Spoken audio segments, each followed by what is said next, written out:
22. That's the number I heard the other day on the radio on my way home from work. 22. And that number appalled me and scared the shit out of me at the same time. 22 is the number of veterans that commit suicide every day in this country. That is a number that is beyond comprehension in my world. And if I hear one more politician say, support our troops, when they don't do shit to support our troops when they get out of the military, I think I'm going to bust a gut on that. It is.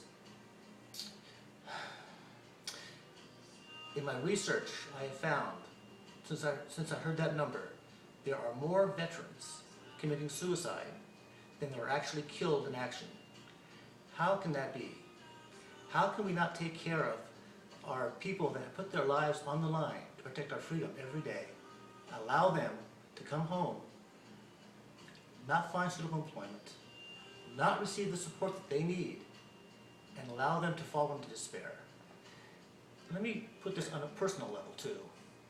My son, nicest boy in the world, joined the Army, went off to Afghanistan. He was of the attitude, if I don't go, somebody else has to go. Highly responsible young man. Today, after numerous firefights in Afghanistan, he is suffering from severe PTSD.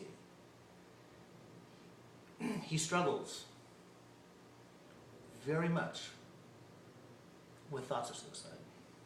And I thank God every day he has the strength to make it to another day. But this is the reality. I don't want him to be one of those 22. Let me take it a bit further. And this is very hard for me to say as well. I also was in the military. And several years ago, I did try to commit an act of suicide.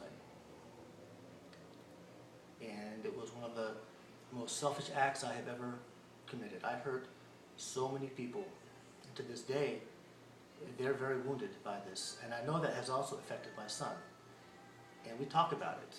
And I relay my experiences onto him, hopefully that he will learn from me. There is no way I should be alive today. I had planned out the suicide very carefully and was shocked when I failed in that attempt. I was in the hospital in a coma for several weeks, in a vegetative state, and the doctors had talked to my family, my friends, and they had told them that there was no way I was going to come out of this and the plug should be pulled. And I thank God that because of my friends, my family, and the prayers that they exhibited, or that they did throughout my stay in the hospital, and the vigil that they did, I surprised everybody and woke up one day. Well, the doctor said that I would be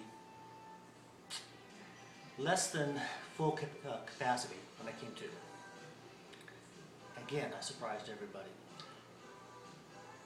And thanks to my friends and my family, I was able to watch my daughter walk down the aisle last year, and in a few months I'm looking forward to my first grandchild being born. But my intent was not to be there for that. My intent was to end everything. I was going to be one of those 22. That number has hit very hard for me as a person, and also as I look at my son, and as I look at our military as a whole. We see all the glamorous ads on television every day. Be all you can be. See the world. Yes, those are very true. They will make you a stronger person in many ways, but on the back end, we need to make sure that we take care of those fine young men and women when they come home. They deserve our help. And I see very little of it other than lip service. You know, I've called the Veterans Administration several times over a couple of issues, and the first question out of their mouths on every call is, am I contemplating suicide? And I always thought that was kind of an interesting question. Why would they ask me that? Well, today now, I understand that. And